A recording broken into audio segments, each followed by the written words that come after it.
Welcome to the Old Fashioned Masonic Podcast, where we talk all things Masonry while drinking an old fashioned. I'm Brian. And I'm Russ. Russ, who's the guy in the center? Tell our followers. I tell you what, we've got a good friend with us today. We have Brother Chris Collins. Chris, welcome to the podcast. So I believe you've watched an episode. I don't want to say you follow, but I think you've at least watched an episode. At least you get prepped for this one so you don't think there's any gotchas. Fair? Absolutely. All right. So, But you've seen more than one. I've actually seen all of them. oh, you Okay. have? Nice. Awesome. Nice. So what you know is this. We like to start off, we like to know as much about the man as the Mason. So the first question, which is every opening question, is who is Chris Collins? So I'm 32. I work with my mom. She started a new catering company and a food truck company. So Okay. working with her as one of her business partners, part owner.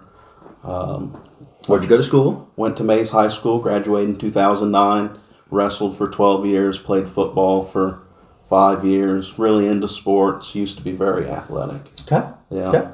I'm a father of a small Boston Terrier, Okay. little dog. She's great. You about threw me off for a second. I was like, I there was something I didn't know about Chris. So I knew it would. Well played. Well Well that played. was, I like that it. was good. I like it. Know your audience. Yeah, but that's pretty much it. Pretty simple. Yeah. Well, I mean, you're early in life, so that makes sense. So. Yeah. So, Chris, walk us through your Masonic journey.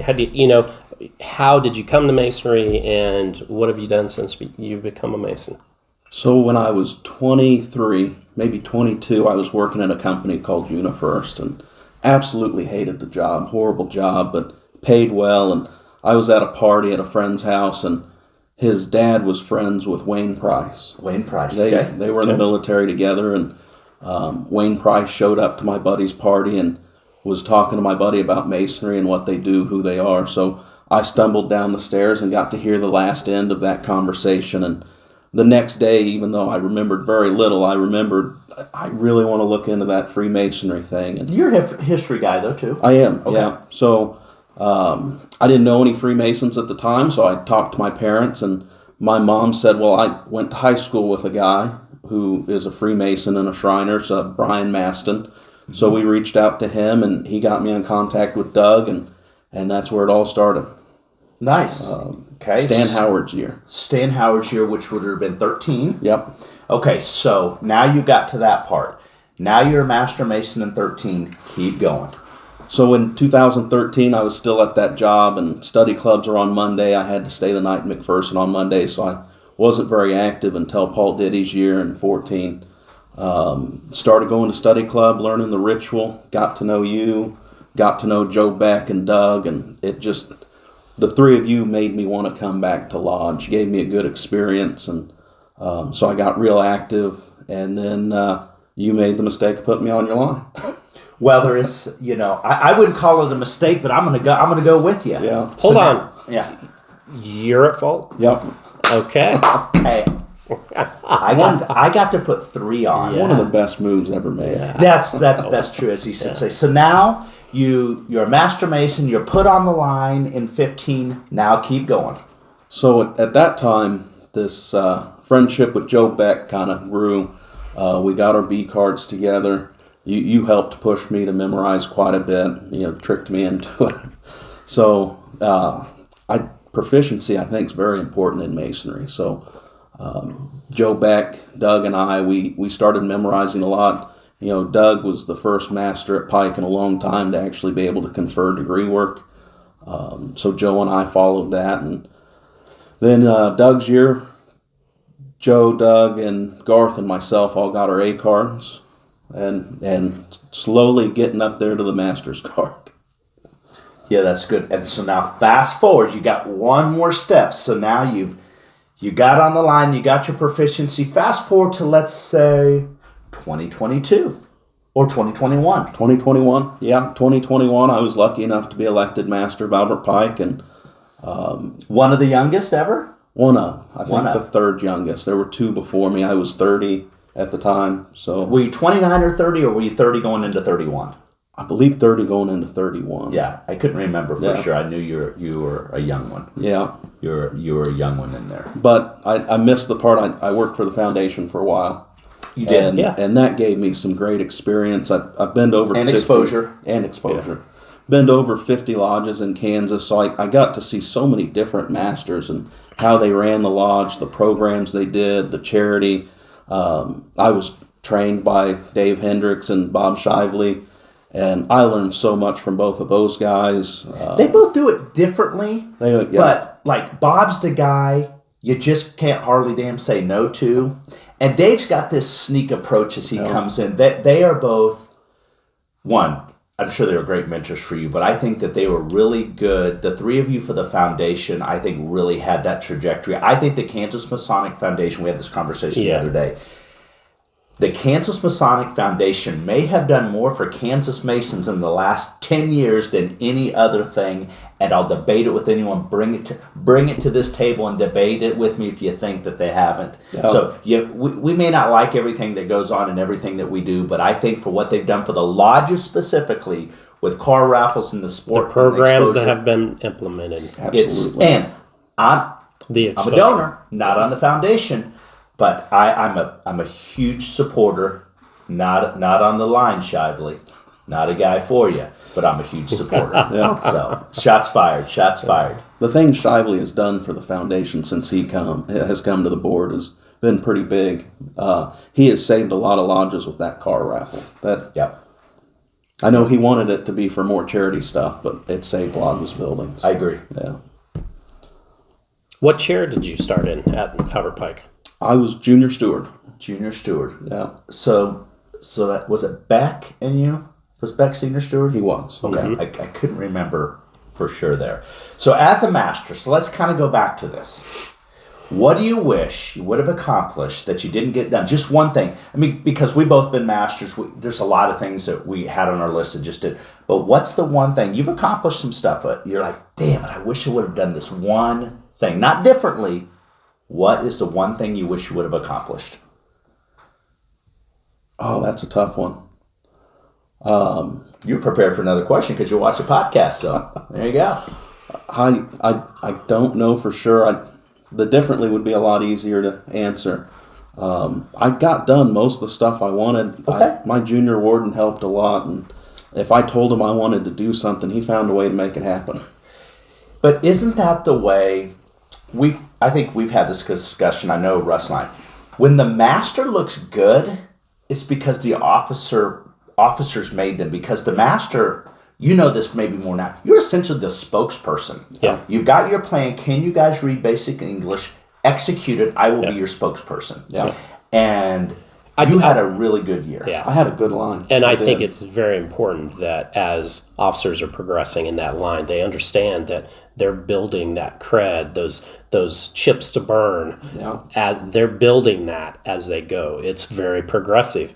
And if you don't do that and you're going to be sitting up there a little bit alone. Yeah. And that's not cool. Right. Yeah. So you need to support the masters ahead of you. You need to work towards that. But once you've become master, if you've done everything, you're sort of just, that year should be, it shouldn't be the easiest, but it almost is. Near autopilot. It should be. Well, and so here's what I would say. Challenge me if you are heading toward the east and you're thinking about your line, you don't put your boys and your pals on there. You put the brothers on there that will accomplish the mission. I went a step further.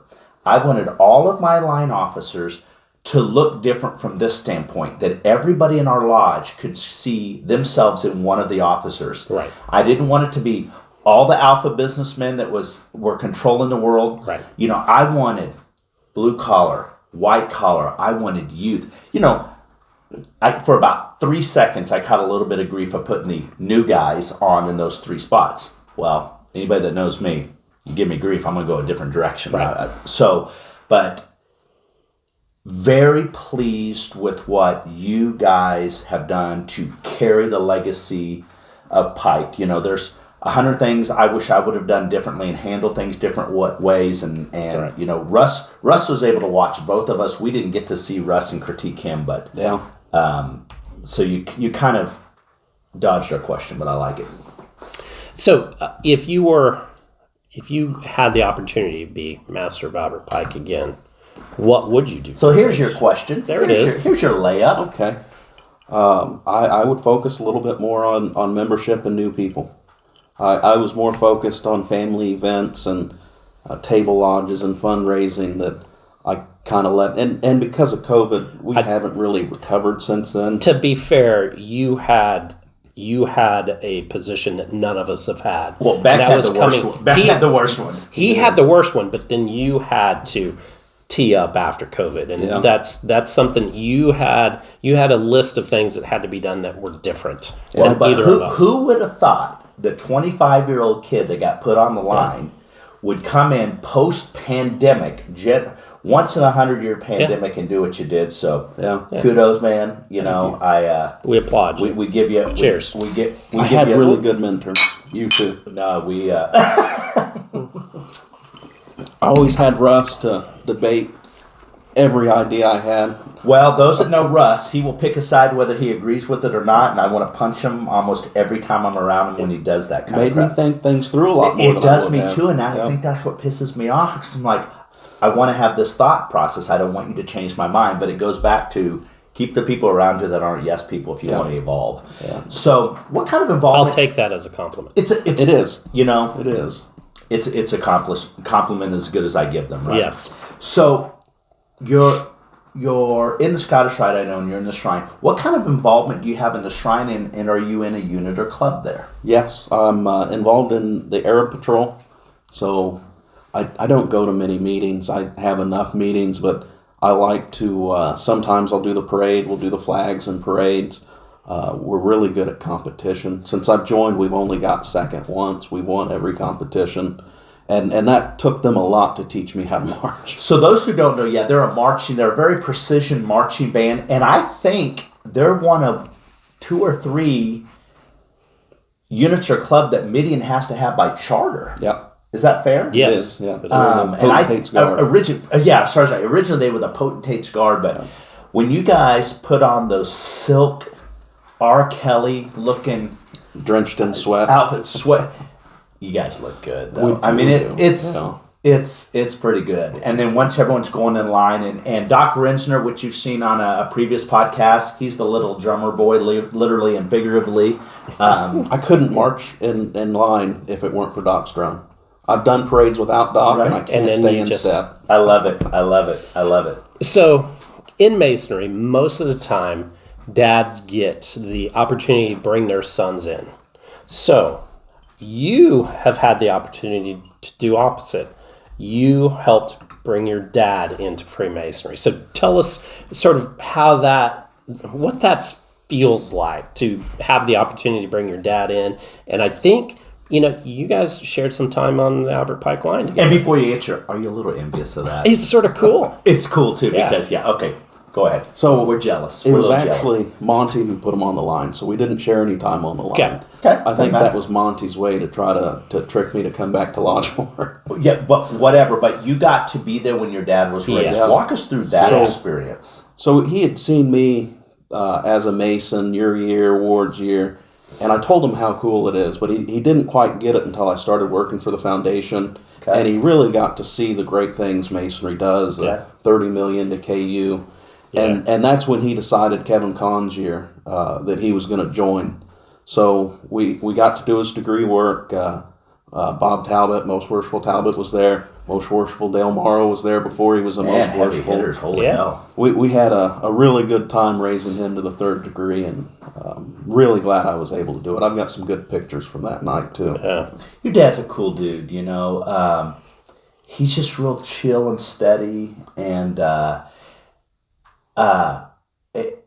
your dad and I we're similar to the same age. So when we see our kids kind of doing stuff, we're like, "What are you thinking?" I don't like it. All right, well, I'll talk about that too. So we're still raising you as a tribe as well. So proficiency, big topic for you. Fair? Absolutely. Okay. Yes.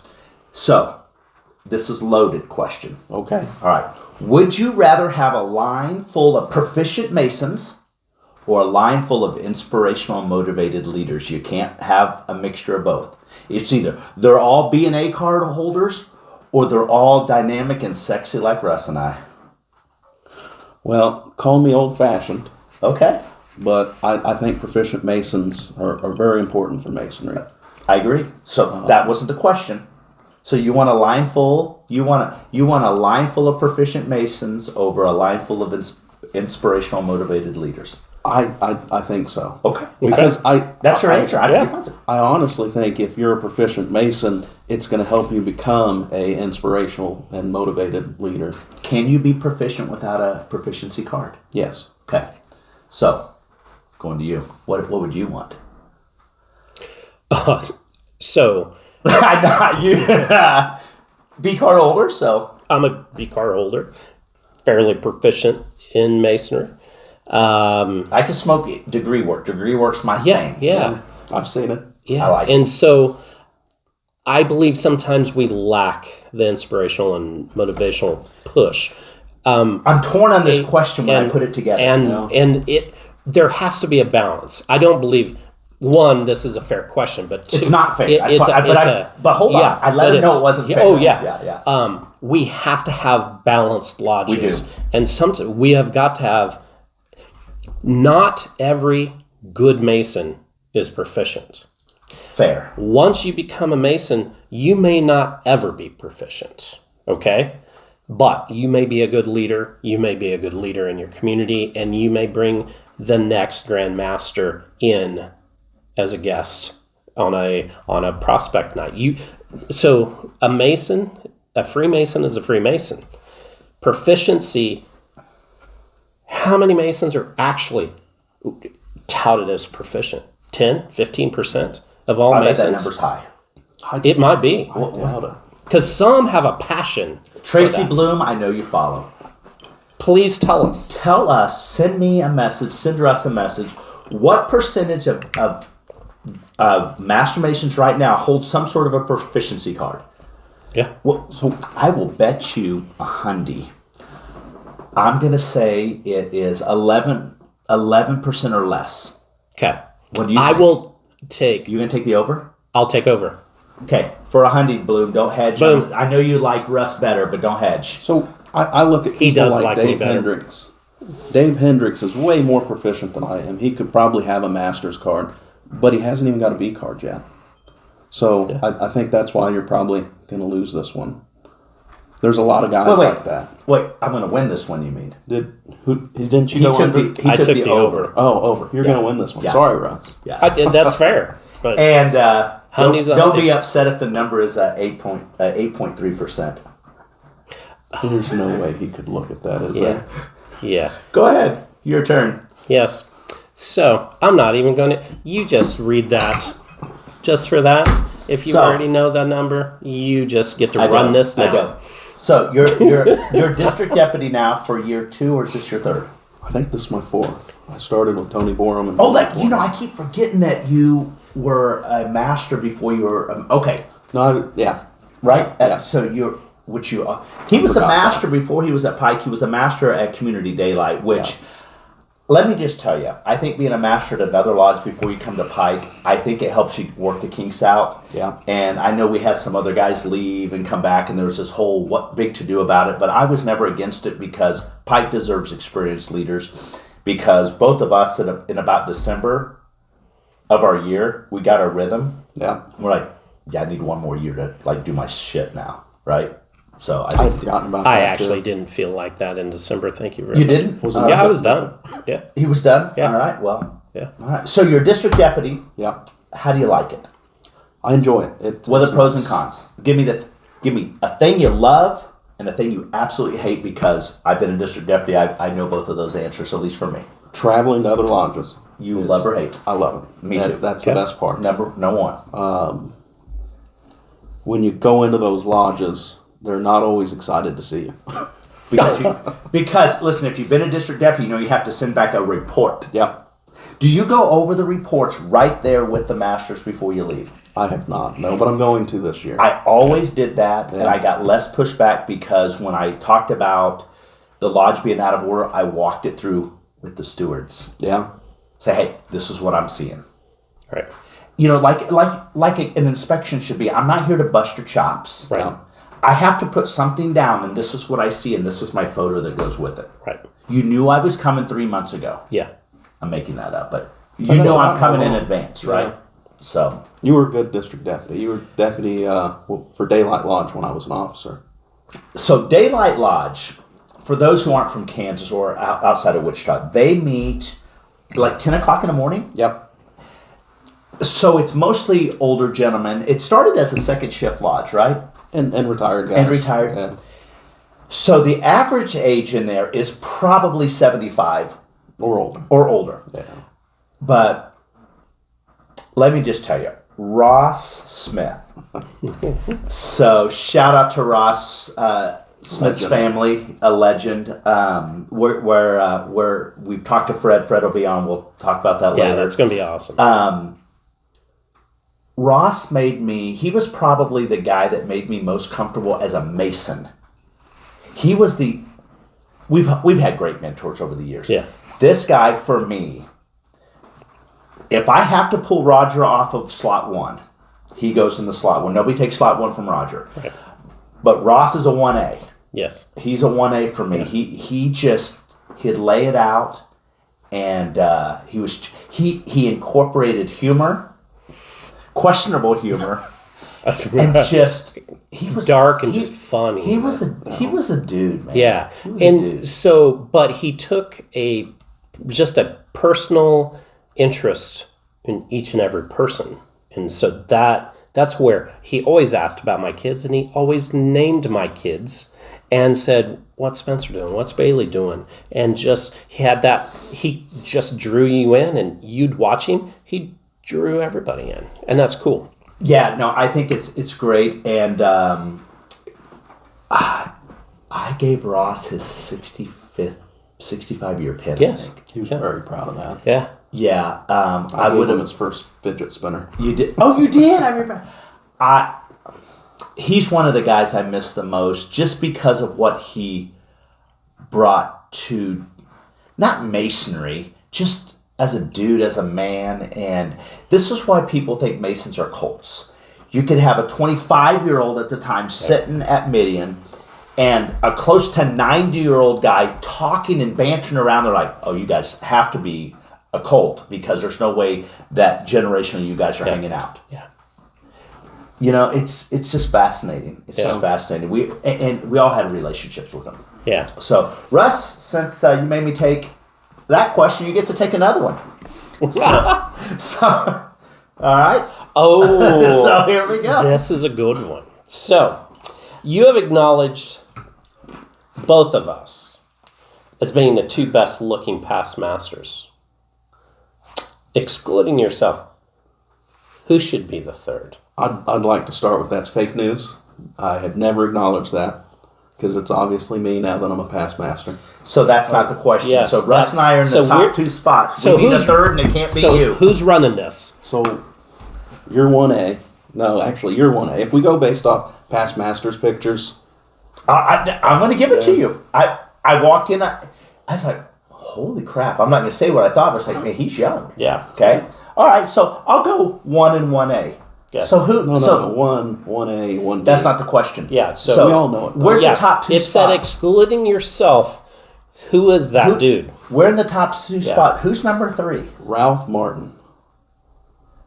Is he the guy? Is he the the- time traveler? He's the guy. He is the time traveler. I believe he is walking on Earth right now today, and he was transported back into the. But what he's doing now, it's not. He's still got the high face. I think he's still but got the it's the dude. mullet. He's rocking the mullet now, and he's wrestling somewhere. And he was actually younger than me when he was master. He was 29. Yeah. So at Albert Pike Lodge, we had this hall of past masters, and there was one photo that everyone stops on. They're like, he could be from this generation. Yeah, yeah. And I think they probably said that in the 70s and 80s. And everybody before him and after were 20 years older. facial and it was hair, just like curly mustaches, suits that just, oh my gosh. good looking dude. Great looking. You know what?